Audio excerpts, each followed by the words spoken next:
प्रिय दर्शकों, नमस्कार।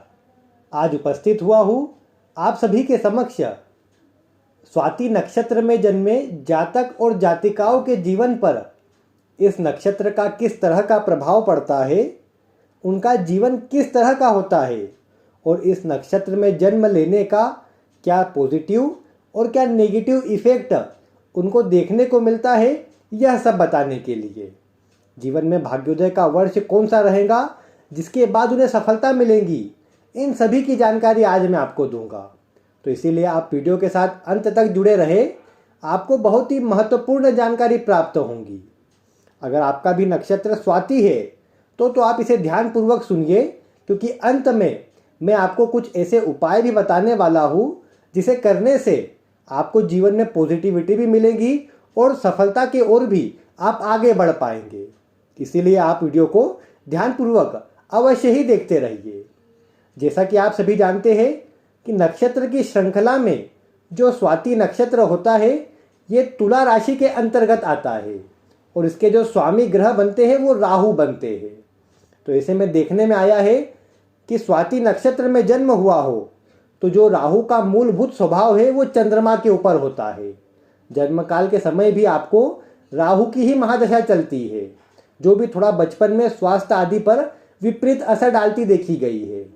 अब इसी में जब राहु का प्रभाव चंद्रमा पर होता है तो ये भी बात देखने को आती है कि स्वभाव में थोड़ा सा जिद्दीपन, थोड़ा चिड़चिड़ापन अधिक देखने को मिलता है। मन थोड़ा भ्रमित रहे, बार बार परिवर्तन करते रहे, ये स्वभाव में बात देखने को मिल ही जाती है। अब नक्षत्र का प्रभाव किस तरह का होता है, उसके अतिरिक्त भी जो राहु का शुभ या अशुभ परिणाम होता है वो आपके जीवन से जुड़ा रहेगा। जैसे राहु का प्रभाव है तो जो मैंने बातें कही कि जिद्दी स्वभाव रहे, चिड़चिड़ा स्वभाव रहे और अन्य का सहयोग ना मिले, ये बात आपको देखने को मिलेंगी। इसके अतिरिक्त धन आदि कमाने के लिए आप हर संभव कोशिश करेंगे, ये बात भी राहु का प्रभाव आने पर अवश्य से देखने को मिलती है। अब ऐसे में मैं आपको एक एक करके, इस नक्षत्र में आपने जन्म लिया है तो एक एक करके मैं आपको बताता हूँ कि किस तरह का प्रभाव आपको मिलेगा। और इसी क्रम में सबसे पहले मैं आपको बताता हूँ कि यह जो स्वाति नक्षत्र है इसमें शारीरिक बनावट और स्वास्थ्य की क्या स्थिति रहती है। तो इसमें जिस भी जातक या जातिका का जन्म होता है तो उसमें एक बात देखने को मिलती है कि शारीरिक बनावट तो विशेष सुंदर होती है। विशेष रूप से थोड़ा अच्छा हष्ट पुष्ट शरीर देखने को मिलता है, न ज़्यादा मोटा बोल सकते हैं और न ज़्यादा पतला बोल सकते हैं। अच्छा हष्ट पुष्ट और तंदुरुस्त शरीर देखने को मिलता है और जो दूसरों को आकर्षित भी करता है। और इनके अंदर बोलने की कला या अपना कार्य निकलवाना, अपना कार्य बनवाने की कला बहुत ही अच्छी देखने को मिलती है। इसलिए कई बार स्वाति नक्षत्र में जन्मे लोग ऐसे ही स्थान पर ज़्यादा सफल होते हैं जहाँ पर इनके द्वारा कोई मैनेजमेंट या अपनी वाणी का प्रयोग अधिक करना हो। अब वो बात हम आगे रोजगार में अवश्य करेंगे, लेकिन स्वास्थ्य के रूप में अगर देखें तो जो इनका आकर्षक व्यक्तित्व होता है और जो सुंदर इनका चरित्र होता है वो इनको आकर्षण का केंद्र बना देता है और इसी कारण से ये जहाँ पर भी रहते हैं सभी के बीच में केंद्र बन जाते हैं और अपनी वाणी के द्वारा, अपनी कथनी के द्वारा, अपने कार्यों के द्वारा भी ये अन्य को अपनी ओर आकर्षित कर ही लेते हैं। इसके अतिरिक्त अगर स्वास्थ्य की बात करें तो जैसा मैंने कहा कि हष्टपुष्ट शरीर होता है, लेकिन चंद्रमा राहु के प्रभाव में आया है इसलिए स्वास्थ्य में छोटी मोटी ही सही लेकिन परेशानी चला करती है। कई बार पेट जन्य परेशानी और कई बार स्वास्थ्य में शीतजन्य रोग ये चलते रहते हैं, लेकिन कोई ऐसा विशेष असर बड़ा स्वास्थ्य में खराब नहीं मिलता है। अब ये अलग बात है कि अगर आपकी कुंडली में ग्रह योग कुछ कमजोर है तो प्रभाव भले ही कमजोर मिल जाए, अन्यथा इस नक्षत्र में जन्म होने पर स्वास्थ्य आदि में स्थिति अच्छी देखने को मिलती है। इसके अतिरिक्त अगर हम विशेष रूप से आपके करियर में और आपके स्वभाव पर इस नक्षत्र के प्रभाव को देखें तो वह मैं आपको बताता हूँ। इसमें सबसे पहले अगर देखें तो जिसका भी इस नक्षत्र में जन्म होता है वो स्वभाव से तो शांति प्रिय होते हैं, स्वयं शांत रहना भी चाहते हैं और शांतिपूर्ण ढंग से कार्य भी करना चाहते हैं, लेकिन थोड़ा सा हठीला स्वभाव, थोड़ा सा जिद्दी स्वभाव कई बार अधिक देखने को मिलता है और स्वतंत्र विचारधारा के होते हैं। ज़्यादा किसी से दबना या किसी के अंडर में रहकर के कार्य करना विशेष पसंद नहीं होता है और इसीलिए इनके अंदर जो व्यापारिक गुण होते हैं वह भी अधिक देखने को मिलते हैं। अब इसमें कई बार ये भी स्थिति बनती है कि ये राजनीति की ओर भी चले जाए, सोशल वर्क, सामाजिक कार्यों की ओर भी इनका जो रुझान होता है वो अधिक देखने को मिलता है। क्योंकि जैसा मैंने कहा कि ये मैनेजमेंट में विशेष थोड़े माहिर होते हैं, तो जो भी कार्य किस प्रकार करना है, किस परिस्थिति में करना है, उसका विचार करके भली भांति ये कार्य कर लेते हैं, जो जीवन में इनको तरक्की भी देता है और सफलता के लिए भी इन्हें आगे बढ़ाता है। इसमें फिर एक और बात ये भी है कि इनका जो स्वभाव होता है वो ईमानदार होता है, ना तो किसी का धन हड़पने की इनकी इच्छा होती है, और ये बात भी है कि अपना धन भी किसी को ये हड़पने दे या अपने धन का भी नुकसान ये करवा ले, ये बात भी नहीं बनती है।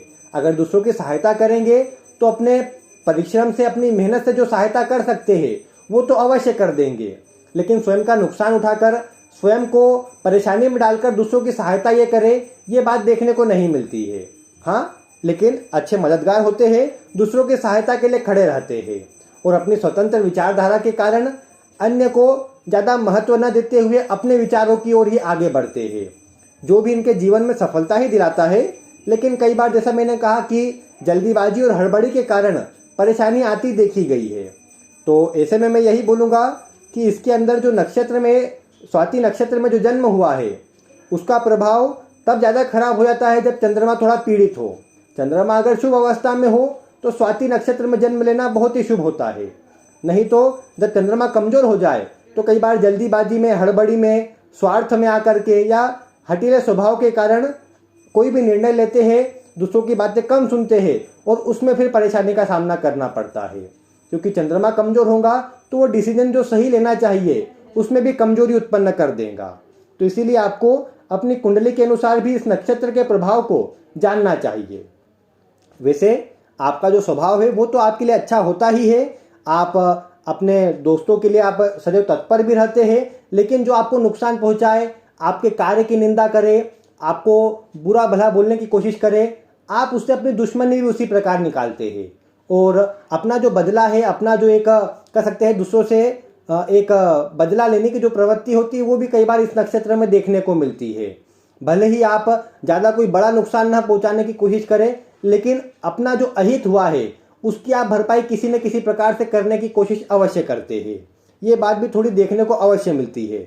और जैसा मैंने कहा कि बचपन में ही आपको राहु की दशा चलती है, तो बचपन थोड़ा सा परेशानियों से थोड़ा सा आपको ज़्यादा सामना करना पड़े, परेशानी आपको ज़्यादा रहे, ये बात भी देखने को अधिक मिलती है। जीवन में बोलूँगा कि 25 वर्ष की आयु तक तो थोड़ा सा एक आर्थिक संकट बोल सकते हैं, एक परेशानी मानसिक रूप से और शिक्षा आदि में भी शुरुआती जीवन में परेशानी आए, इस तरह के योग अधिक बनते हैं। लेकिन जैसा मैंने कहा कि आपका स्वतंत्र विचारधारा का स्वभाव है, तो 30 वर्ष की आयु से आप स्वयं के कार्य के लिए प्रयास करते हैं, स्वयं की स्थिति को अच्छा करने के लिए प्रयास करते हैं। विशेषकर व्यापार की स्थिति इस नक्षत्र में अधिक बनती है और 30 वर्ष की बाद से उस व्यापार में भी आपको सफलता मिलना प्रारंभ हो जाती है। और फिर तो मैं कहूँगा कि जीवन पर्यंत फिर आप उसमें स्थिरता पूर्वक धीरे धीरे आगे बढ़ते रहते हैं, जो आपकी सफलता को और अधिक बढ़ा देता है। तो इसलिए मैं बोलूँगा कि आपके लिए सबसे अच्छा जो प्रभाव मिलता है वो 30 वर्ष की आयु के बाद से मिलने लग जाता है। फिर राहु का प्रभाव भी है तो आकस्मिक रूप से सफलता दिलाता है। कई बार 52वें वर्ष में विशेष सफलता की स्थिति बनती है, लेकिन जैसा मैंने कहा शुरुआती जीवन को छोड़ दे तो बाद का जीवन आप अपनी मेहनत से, अपनी बुद्धि से सही कर ही लेते हैं। बस चंद्रमा भी ठीक हो तो ज़्यादा अच्छा परिणाम मिलता है, और चंद्रमा के कमज़ोर हो जाने पर प्रभाव विपरीत होकर के सभी स्थिति बिगड़ जाती है, तो आपको उसका ध्यान अवश्य देना है। वैसे आपके लिए जैसा मैंने कहा कि अन्य सभी स्थिति थोड़ी सी अच्छी होती है। विशेषकर इसमें यह बात भी है कि अन्य का सहयोग भी आपको थोड़ा सा कम मिलता हुआ देखा जाता है, क्योंकि आप देखिए राहु का प्रभाव होने से थोड़ा सा स्वभाव आपका इस तरह का कम ही हो पाता है कि आप दूसरों के साथ सही बैलेंस बिठा पाए। वैसे आपका स्वभाव होता है कि परिस्थिति के अनुसार अपने आप को ढाल ले, लेकिन थोड़ा सा जो जिद्दीपन की मात्रा अधिक होती है तो वो कई बार ही परिस्थिति के अनुसार आपको ढलने नहीं देती है, और ऐसे में आपका स्वभाव कई बार मुंह पर बोल देने का हो जाता है। तो उसके कारण कई बार रिश्तों में मनमुटाव और झगड़े विवाद की स्थिति बनती देखी गई है, जिसके कारण जीवन साथी के साथ आपकी कम बने और दाम्पत्य जीवन में अनुकूलता नहीं रहे, ये बात देखने को मिलती है। लेकिन अगर थोड़ा सा कोशिश की जाए और अपने स्वास्थ्य पर थोड़ा काबू रख करके आत्म संयम रखने का प्रयास किया जाए तो निश्चित ही आपके लिए सबसे अच्छा यही रहेगा कि आत्म संयम रखें और सभी स्थिति को देखभाल करके धैर्यपूर्वक कार्य करने की कोशिश करें तो जीवन में ये सफलता को आपकी बढ़ाएंगी और उन्नति आपको जीवन में अच्छी मिल पाएंगी। तो इसीलिए मैं कहूँगा कि आपके लिए कोई मूल मंत्र है तो वो यही है कि जीवन में सफल होना है तो सभी कार्यों को सोच विचार करके और अच्छी प्लानिंग करके आप कार्य करें, आपके लिए अच्छा रहेगा। इस नक्षत्र में जन्म होने पर मैं कहूँगा गणेश जी की पूजा करना विशेष शुभ परिणाम देता देखा गया है। और आप गणेश जी की पूजा करते रहेंगे तो आपके द्वारा लिए गए निर्णय भी अच्छे होंगे और आप जो कार्य करेंगे उसमें भी सफलता अच्छी मिलेंगी। तो आप बस ये कार्य करना प्रारंभ कर दीजिए, गणेश जी की पूजा को अपने जीवन से जोड़ लीजिए, फिर आप देखेंगे सभी स्थिति भी अच्छी होंगी और परिणाम भी अच्छा मिल जाएगा। तो इस प्रकार स्वाति नक्षत्र में अगर आपका जन्म हुआ है तो ये स्थिति आपको बनती नजर आती होंगी और इसमें कुछ प्रभाव ग्रहों के स्थिति के कारण कुछ कम या ज़्यादा हो सकता है, लेकिन मुख्य असर इसी प्रकार का मिलता है। तो उम्मीद है आज मैंने आपको जो जानकारी दी है ये आपको पसंद आई होंगी और जो उपाय आदि बताए हैं वो आप करके जीवन में सफलता प्राप्त करेंगे। मिलते हैं फिर किसी ऐसी ही रोचक वीडियो के साथ। वीडियो देखने के लिए आपका बहुत बहुत धन्यवाद।